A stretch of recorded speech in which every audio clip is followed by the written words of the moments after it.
Welcome to Loleventvods. Watch the full game of today's LTA 2025 matchup. Some magic happen here.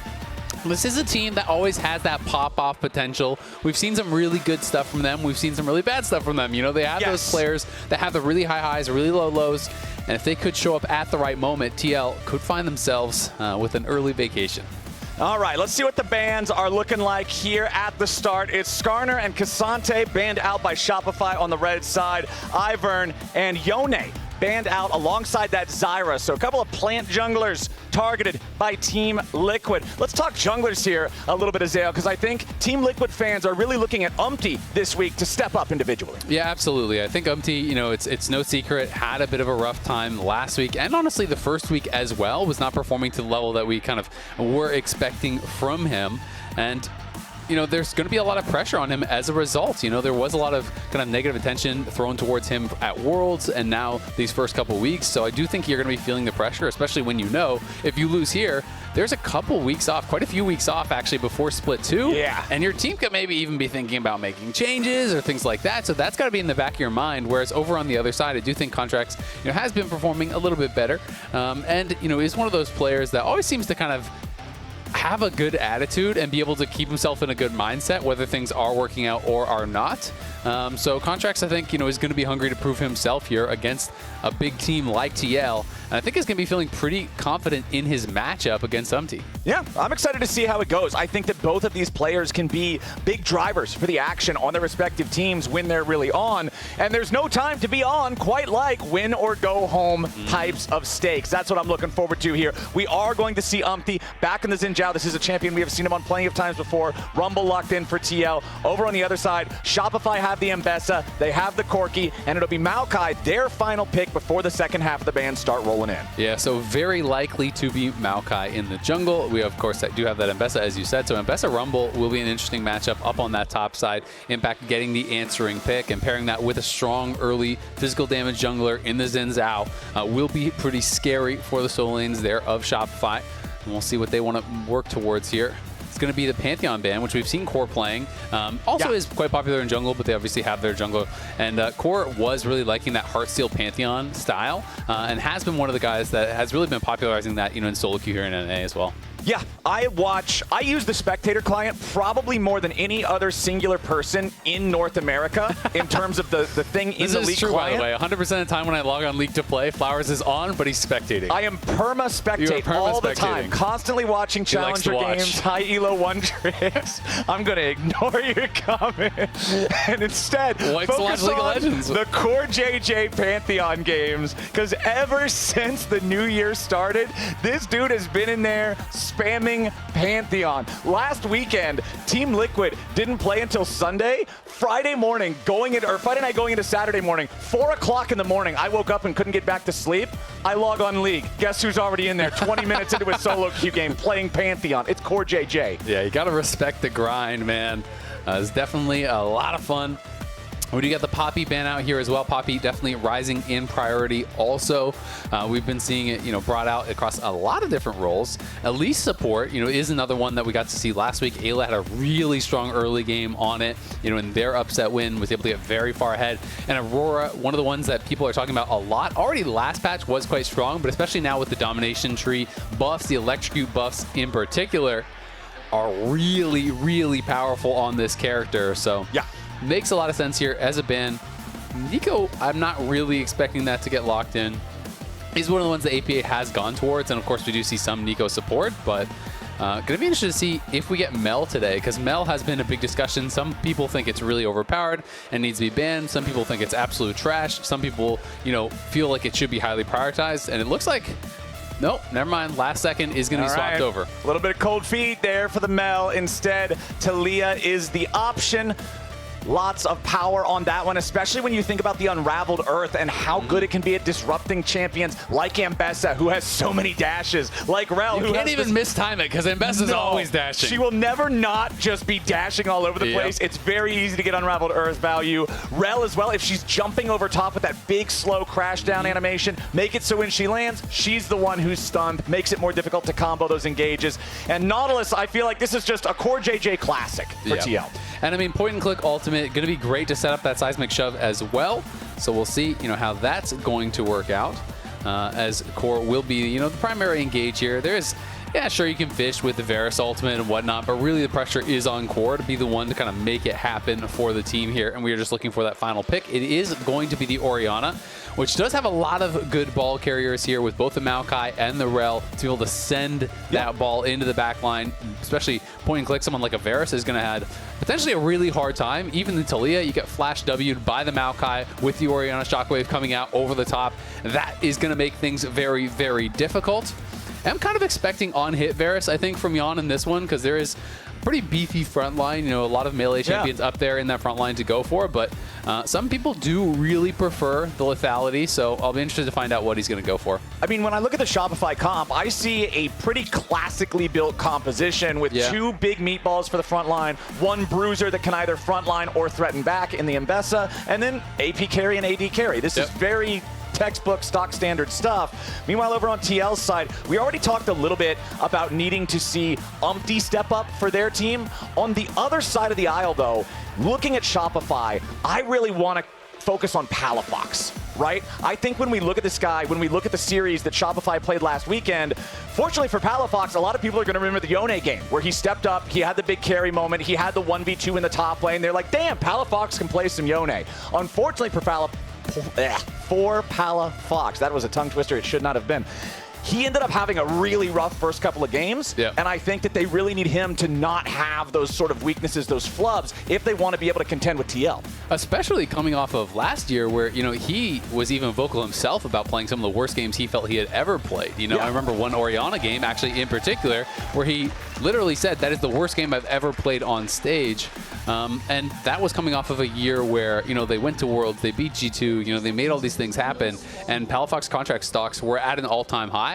They have now come back to earth, and they're trying to rebuild it. You got to buy the dip. Low. That's what they say. You got to buy sell the dip. Lower. All right, this is not financial advice. Do not listen to Azael and I. We are not responsible if you're living under the bridge with Forrest after this. Now, let's see what Shopify and Team Liquid have got cooked up for this level 1. Do we want to get fast and loose nice and early? It doesn't really look like it. Bvoy just dropping the ward here on the enemy red buff early on, but they don't want to overcommit to anything.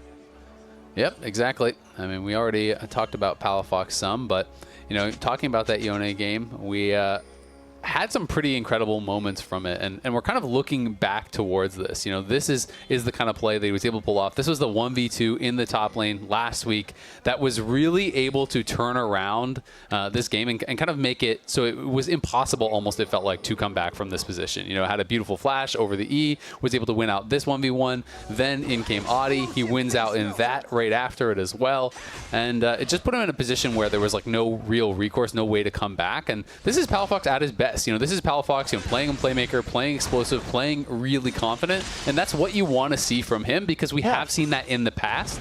But we're looking for that consistency, and that's kind of what we've been hunting for over this past year or so from Palafox. So we'll see if he can get back there here against APA, who himself, I think, didn't have the hottest series, last week, as they did get upset. And honestly, I felt like he was kind of, well, just straight up outplayed in that series. It was way more about the opposing mid laner than it was about him.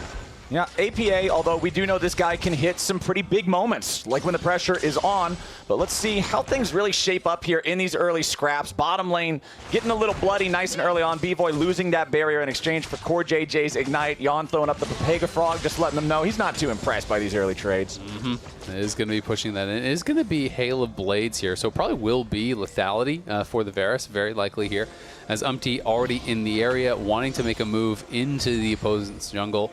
Pushing up towards this blue buff. Did a 3-camp clear on bot side and now looking to get in the face of Contracts. Contracts, though, on the Maokai does have a pretty good secure with the Q Smite, so maybe not going to be the easiest thing here for Umpty. And Contracts is just going to go around and start up on the Gromp. So right now, Umpty is spending a lot of time on this, has gotten nothing done. He's already 1 camp down. He's about to be 2 camps down.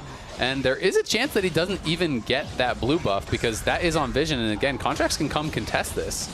Yeah, I get where Umpty's coming from with the thought process here, because his bottom lane has control. They have push on the wave. Meanwhile, top side, Fudge getting burned down by Impact. Umpty still with control over the blue. He'll secure that one. He knows he's a better duelist champion. He knows his bottom lane has control over that wave as well. So it seems like it should be a green light to invade. It does end up working out, but it did cost him a little bit of extra time. Well, that ward was actually so critical in the side brush there. So what Contracts was going to do is Contracts is saying, oh, you just took my blue buff here. Of course you're going to do the scuttle beside that, so I'm going to cross map. But that ward spotted Umpty going up towards top side where he's anticipating Contracts will go. So that allowed Contracts to say, nope, I'm actually going to stay down on bot side. Huge. I'll be able to take this away, get an uncontested scuttle. So yeah, he does lose his blue buff, but still, tempo-wise, he's quite ahead. He gets a deep ward, and he can maybe even steal these Raptors here on respawn because of that information he gained from that one singular ward.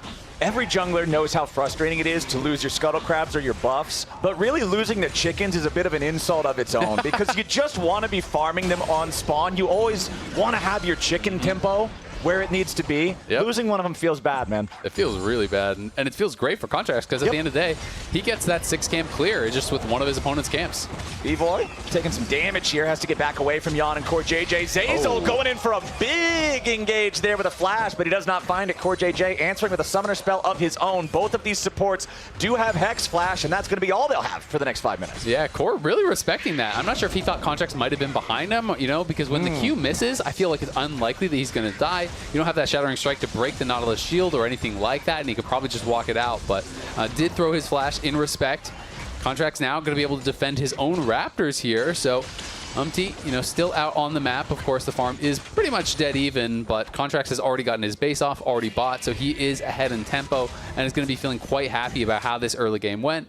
Of course, it is going to be phase rush on the Maokai and the Orianna. Yeah, you touched on it. You probably can't outduel the Xin, but you don't necessarily have to if you can just kind of Bramble Smash him away and walk out. It's very hard for him to actually bring you down to dead if you don't choose to stand and fight him for an extended period of time. Contracts making the journey up to the jungle here in the top side of the map, but considering he walks over that ward that is about to expire, he disables it, but that still lets Impact know that he's around, and Impact backs up enough. Very even farm up in the top lane right now. Honestly, Azael, the whole map is looking pretty competitive across every single role. Yeah, it is. It's very, very even, pretty much in all regards. Bot lane, we can see Corky's a bit behind. I think he maybe has an extra minion or two to farm up. You know, is going to be ending up still down about 6-7 CS, maybe even a little bit more if Jan misses none on that bounce back. So Jan and Core, you know, getting the advantage, but that's really the only one to be had so far in this game.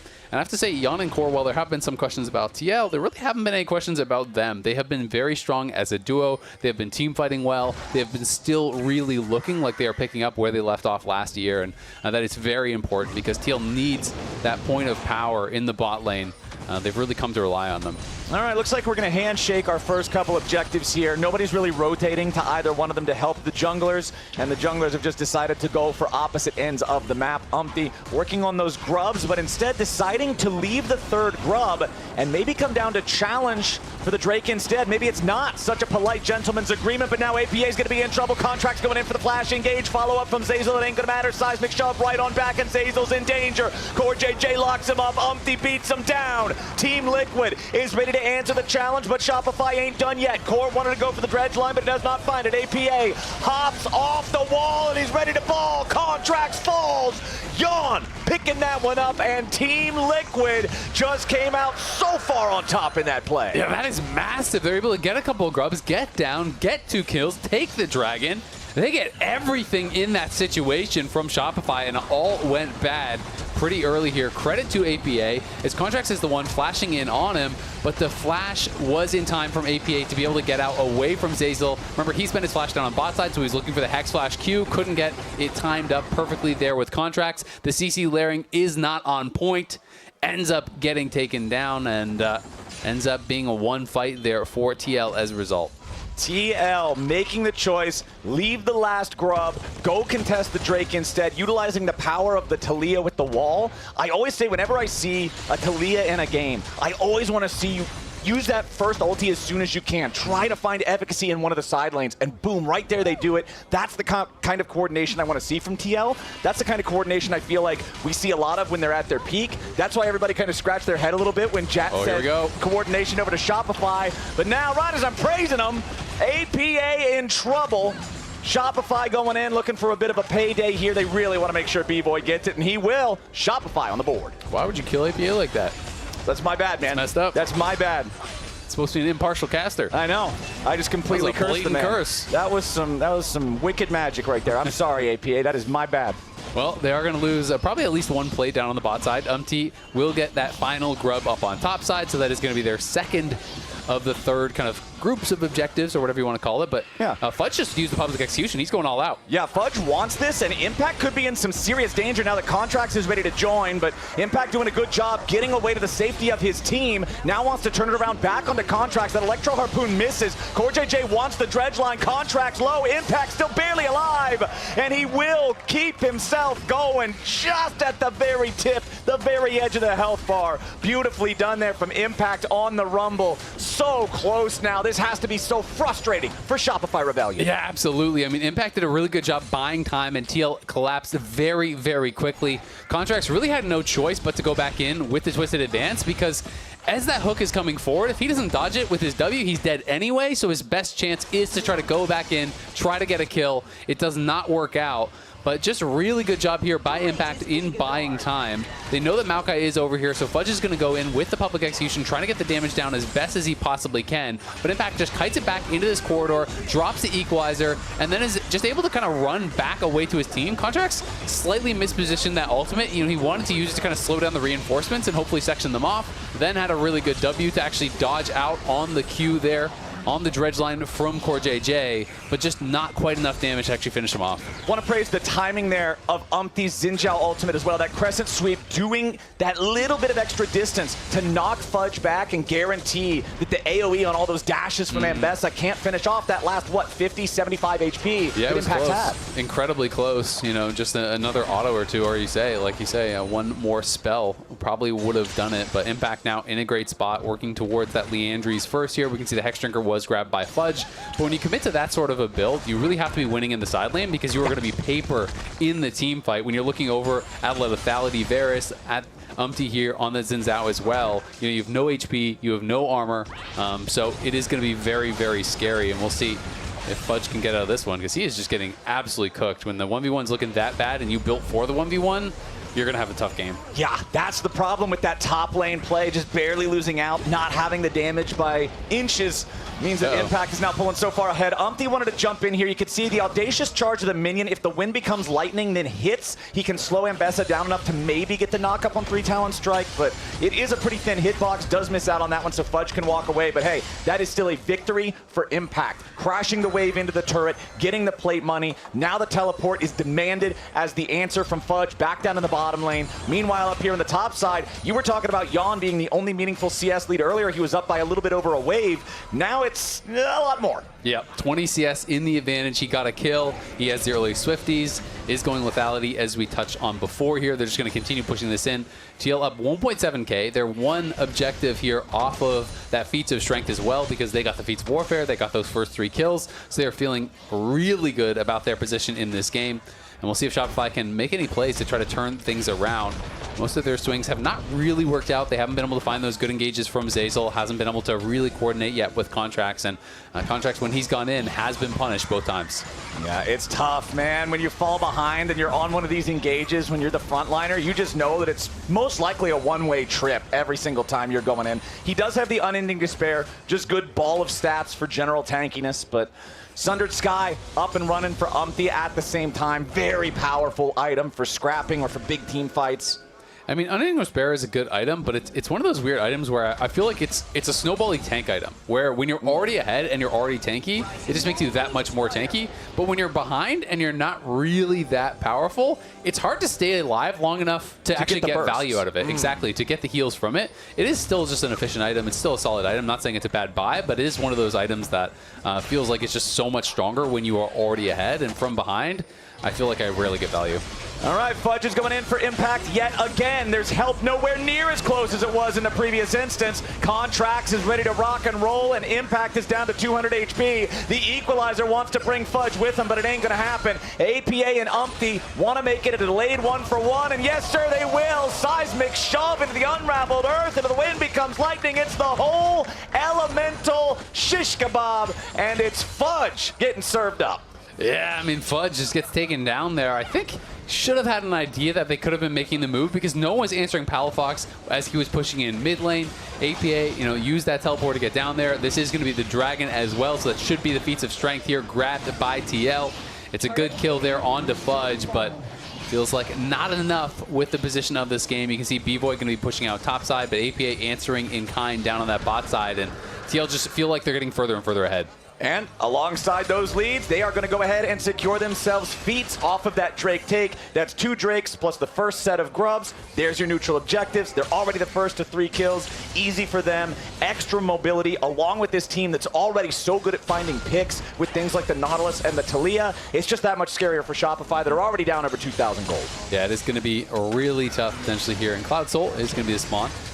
Did get nerfed this patch, so is a little bit weaker, but still very powerful and considered one of those kind of S-tier ones these days. The move speed quite valuable, especially in a game like this where there is, I feel like, a lot of kind of chase down on both sides. When you're playing out in those side lanes, it's very hard to get away from it. Best actually has Cloud Soul. Same thing is kind of true from the Rumble. When you have these double melee champions in those side lanes, it can be extra snowball-y, I feel like. Well, I know that you and I have also talked before and have some similar opinions on what is the strongest type of advantages to have in League of Legends, and those things being range and move speed. Yep. Right? Doesn't matter how much damage you have if you can't apply the damage, and those are the stats that help you apply your damage more freely and in a greater variety of situations. Especially at a high level, right? Move speed and and range, I think, are less powerful when you are less good at the game because you're going to miss position. If you're just going to stand still and shoot, it doesn't matter how fast you walk. But at the pro level, when people are utilizing it to dodge all your skills, and when they're faster than you, they're just spacing your autos and making it incredibly hard to actually chase them down, but also incredibly difficult to escape. It just scales so well. I mean, that's why Zeri was so OP when Zeri came out, is those 2 things, move speed and range. Very, very dastardly combination, as now APA hitting another one of those seismic shoves. Fudge trying to slash and dash his way around, but the unraveled earth is just ruthless against him. And this is kind of going back to what we were talking about earlier too. Although yes, Hex Drinker feels nice trying to deal with these AP solo laners in the side lane in terms of just your ability to go a little bit more even in the trades, it's slowing down that first real item power spike so much that it still doesn't feel great. Yeah, it can be tough. If you can kind of dominate in the side lane, if you build for that, that can work out great. But if not, things can get difficult, and we'll see how it works when he does actually show up to the team fights. Yeah. As he does have that Brutalizer, still working towards that first completed item. You can see a lot of players are now on that first completed item. Archangel's basically there for both players. Triforce done, Ghostblade done down on the bot lane. Yeah. Pretty much everyone has that first item, and now Fudge does as well with the Cyclo Sword. And this is where Mbessa can start getting really strong. It just works so incredibly well with the kit because the recharge speed is increased drastically when you are dashing, and Mbessa is dashing non-stop. It also applies the slow on the proc, which is really nice to make it even more difficult to escape from this champion. So can be very, very difficult to deal with. Very strong stuff as Shopify are going to start up the Rift Herald for themselves. They have lost every neutral objective on the map so far in the first 16 minutes of gameplay. They would really like to change that right here, being down 6 grubs, down 2 drakes, down 3,000 gold. They need to mop this one up nice and quick, and yes, sir, they will. However, Team Liquid's just saying, okay, take the turret-taking tool. We'll just take the turrets. Yeah, exactly. I mean, they didn't need that third feat, but they were able to get it as well. They grabbed the first tower. They got the first 3 kills. They got the first 3 objectives. So they got everything. And they even got a lot of damage down on that tier 2 tower because APA had a ton of free time there, and now he's going to come mid, and they're going to pressure here. Yep, they cut off B-Boy and Zazel from being able to reinforce at the tier 1 turret. Contracts is a little bit too close, taking a ton of damage here. They need a little bit more for the kill, and APA got paid. Nicely done from Team Liquid. Only needs a little bit more now into the health bar of the tier 1 turret, and that will fall too. APA's Weaver's walls are looking good this game. Yeah, they are looking really good. Nimbac's going to go top lane. Uh-oh, Palafox sidesteps the first Electro Harpoon, makes space with the Shockwave. He's fine. Takes the recall here, but not going to feel... Okay, takes the... He was really nervous about a potential collapse. He actually TP's out of there. Umpty, though, in some trouble. Yeah, Umpty's got to get away from Fudge on this one. I don't think he wins these 1v1, but he does jump back in. That is the definition of audacious charge. To audaciously return to the fight to secure the frog and then leave. I respect that. Got it.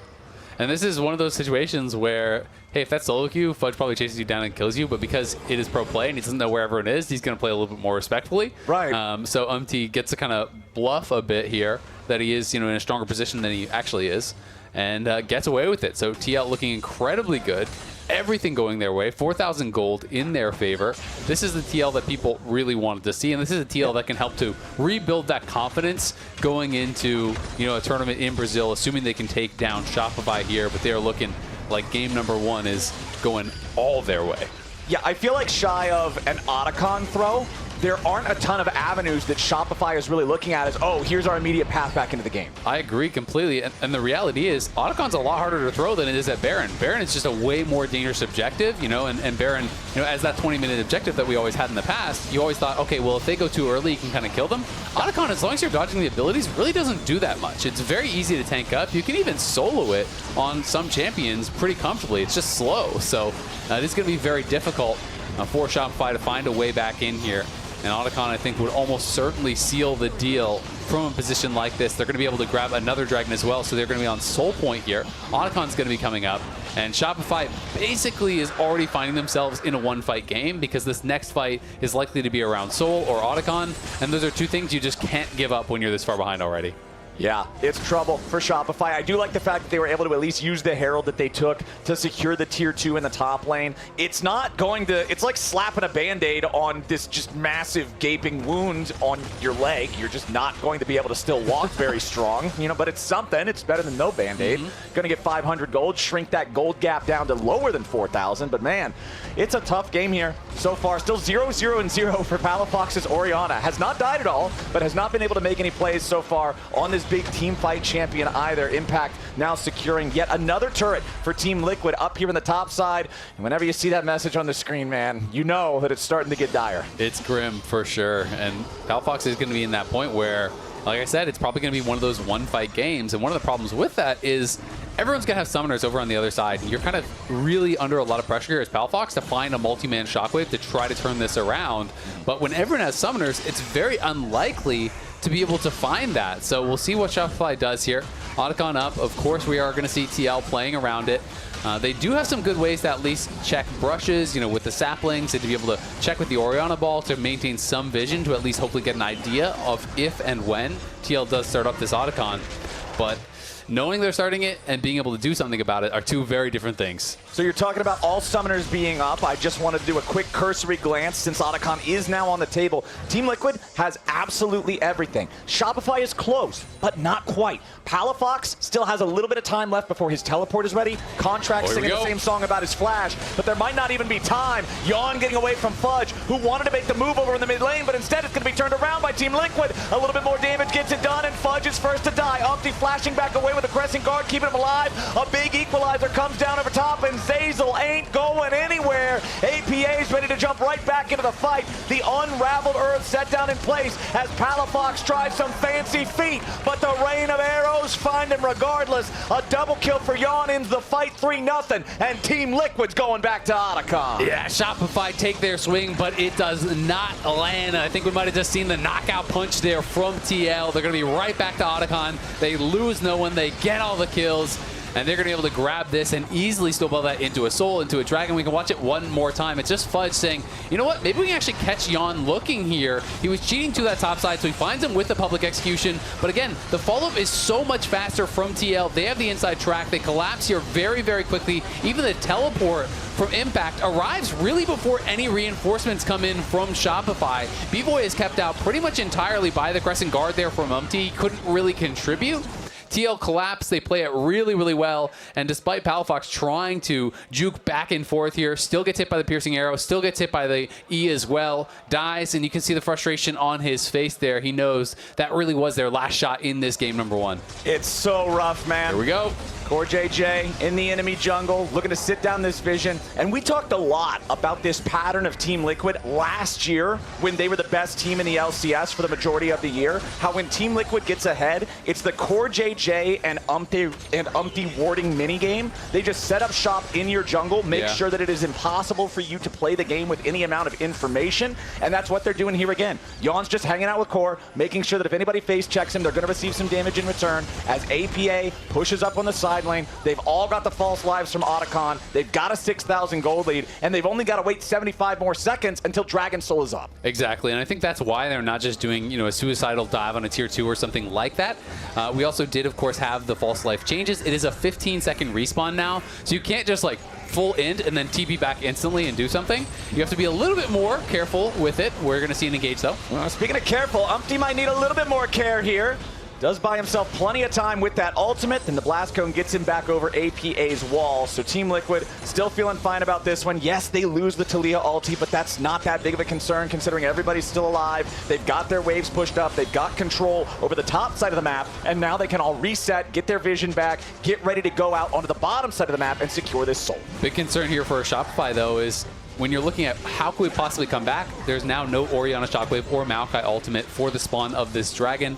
They may be up, shortly after it does spawn, but not having those available is going to mean it's incredibly hard. You can see the Shockwave there in the picture-in-picture in the bottom left, pulling APA off of that ultimate, but TL fully confident, just going to be pushing up here in the face. They still have that false life here for a little bit and are going to be trying to play very aggressively with it. You can see Core is positioning behind them. They just want to fight right now. Yeah, they're just jumping in for it. Team Liquid's ready to go, and they've got to be careful on Shopify's side. A ton of pressure into the back already as B-Boy's popping the barrier, just trying to get away, but Core JJ got him. Contracts wants to escape, but the Maokai, flash or not, he's done, man. Team Liquid killing off the enemy carry plus jungle. That is a free soul. After that, Baron spawning in 25 seconds. You just couldn't time it better if you asked. Yeah, it's looking really good here for TL. And remember, the upcoming LTA matches are going to be live from Brazil. That is coming very soon. On the 15th and the 16th, we are going to have matches with 100 Thieves as well as C9. It is still to be determined who exactly they are going to be playing. Yeah, and from Brazil, we already have Leviathan and Isras Estral locked in. I know their logos because I've been co-streaming Brazil in the mornings. Loud as well, I think, right? Yeah, Loud won. We don't know their seeding yet, though. Right, yeah. Loud won their best of 3, 2-1 earlier this morning. So we'll be seeing them at the competition as well. I'm excited, man. I think it'll be fun. I think so, too. It is going to be fun to see how the rivalries kind of develop between the North and the South. And both these teams obviously wanting to be a part of it, not only to be able to compete and try to go to first stand at the end to try to be that split one champion, but of course, when you are a team who gets knocked out early, guess what? You're probably the team that needs to practice the most, and you're going to be missing out on all these additional stage games, as well as some more, kind of international practice there against our brothers in the South. It's just like in League of Legends. If you're dead the whole game, you can't get more EXP. You have to make sure that you're not just gray screening it whole lane phase. Otherwise, how are you going to do the team IRL fights? IRL gray screen getting knocked out. Feels bad, man. All right. Well, for Team Liquid, it feels great. They're now Cloud Soul, 7,500 gold ahead. Total control over the Rift and putting the pressure on mid. B-Boy wants to sidestep the piercing arrow, but it's not going to happen. Long range from Yon. Sends the message that this tier 2 is the focus for TL, and Shopify just don't have the men to try to defend. Instead, Core JJ goes fishing and caught himself a Contracts. Easy turret, easy kill on the jungler. Hey, Azir, what happens when the enemy jungler's dead past 25 minutes into the game? Baron o'clock. I do believe that's right about where the hands are pointing. Team Liquid's going straight to it, and Shopify knows, man, this one's done. Yeah, I mean, this one's pretty much been all done but the crying ever since they lost that fight before Otacon. They're still going to try. Only way you come back in a game like this, even if it's a 1% chance, is fight your way out. So they have to try to see if they can find something here. Ooh, Fudge wanted to find something, but that execution was not public. Core JJ on the front line now as Zazel's knocked back by the seismic shove. Yawns on a rampage, and here goes this giant Weaver's Wall yet again. Palafox shoved right back into the unraveled earth, and APA's taking a kill there. Easy stuff for TL. 2 more kills for no answer on Shopify. A 13-2 game as Team Liquid have just not given Shopify any avenues back into the game. Now armed with Baron, the push gets even more intense. Yeah, they're already about 11,000 gold ahead here. APA coming out of base has another item complete. Umpty and Impact pushing up that top lane. You can see Core and Yon pushing in mid lane. There's just no defense being mounted anywhere here for Shopify. You really just got to kind of choose your moment, see if you can find a way in, but not really any sort of an engage. So you can imagine them winning from this point, and TL are just going to go full court press. You can see all 3 lanes right now getting pushed up. APA going to be down in bot lane, making sure everything is going their way. Man, that's just... So for Shopify, I feel like at this point, you've got to be mentally cutting your losses. Like, there's not a whole lot left you're going to do in this one. I feel like you got to be wanting to prepare better for the next game. Yep. And I honestly feel like this whole thing we can trace back to what happened at that first Drake fight. Team Liquid making the better macro call to stop the Grubs 2/3 of the way through and come fight the Dragon. And then also outplaying Shopify on a micro level when it's Shopify with Contracts' Flash Maokai engaged that starts off that fight. Yeah, exactly. I mean, you know, Zeyzal and Contracts weren't able to kind of perfectly line up that CC combo. Had Contracts flashed in there and Zeyzal's there with the Shattering Strike and the Crashdown and all of that layers and APA dies before anything happens, it could be a very different fight, right? So, you know, that's the importance of both the macro and the micro, like you're talking about. You know, TL made the better map movement and had the better performance in that team fight once they got there, and that's how you get a game like this to be this one-sided. Shopify will, of course, still continue to fight it out, but even the Chains of Corruption's missing, not really going to matter, and you have to just be thinking about game 2 and kind of what your adjustments are going to be for that second game, how you really want to try to come back in this series. Team Liquid ready to put an end to this first one. Pressure onto the top side. Maokai ulti shot out by Contracts, but doesn't really find an opportunity to do a whole lot. He flashes in for the twisted advance. Impact is the target. He's going to try to take somebody with him, and he does get one. Impact is down, but so is the tier 3 turret. So is Palafox. So is Contracts. So is Shopify's chances at this game, and Zeyzal along with him for the cherry on top. A double kill for both the carries on Team Liquid. Only B-Boy is left, and these structures are getting bulldozed. TL ran the rift from start to finish. Ever since that Dragon fight, Shopify didn't have a prayer. 17-3, not even 30 minutes on the clock. TL takes game 1. All right, TL, you know, there's been some criticism thrown your way after last week, but they're coming out here and they're